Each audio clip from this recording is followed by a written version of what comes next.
In 1914, it was enemy aliens. In 1930, it was Wobblies. In 1957, it was fellow travelers. And in 1971, they could be anywhere, Andrew J. Burris said, with an expression which bordered on exasperated horror. They could be all around us. Heaven only knows. He pushed his chair back from his desk and stood up, a chunky little man with bright blue eyes and large hands. He paced to the window and looked out at Washington, and then he came back to the desk.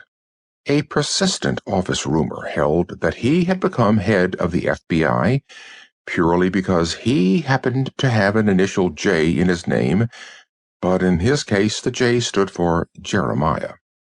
And at the moment, his tone expressed all the hopelessness of that Old Testament prophet's lamentations. "We're helpless," he said, looking at the young man with the crisp brown hair who was sitting across the desk. "That's what it is. We're helpless."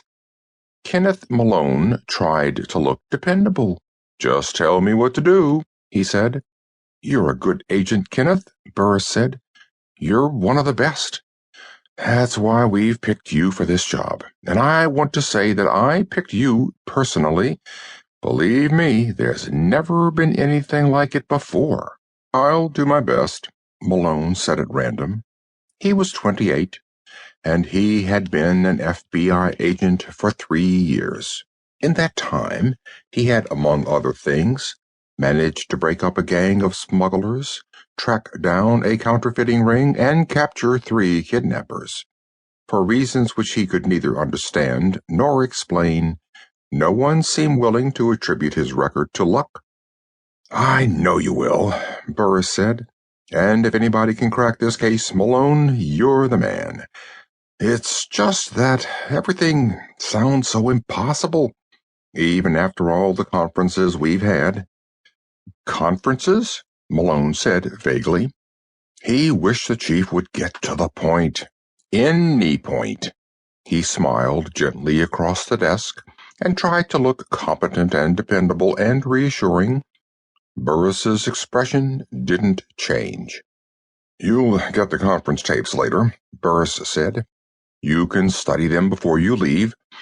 I suggest you study them very carefully, Malone. Don't be like me. Don't get confused."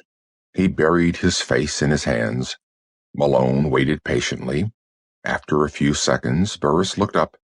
"Did you read books when you were a child?" he asked. Malone said, "What?" "Books," Burris said. "When you were a child. Read them." "Sure I did," Malone said.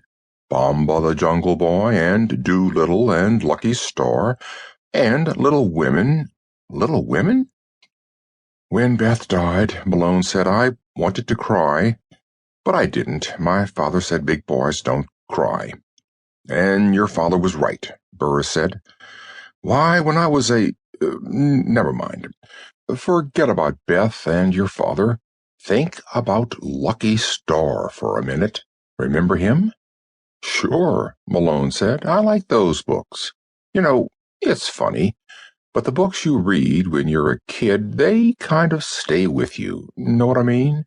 I can still remember that one about Venus, for instance. Gee, that was—" "Never mind about Venus, too," Burris said sharply. "Keep your mind on the problem." "Yes, sir," Malone said. He paused. "What problem, sir?"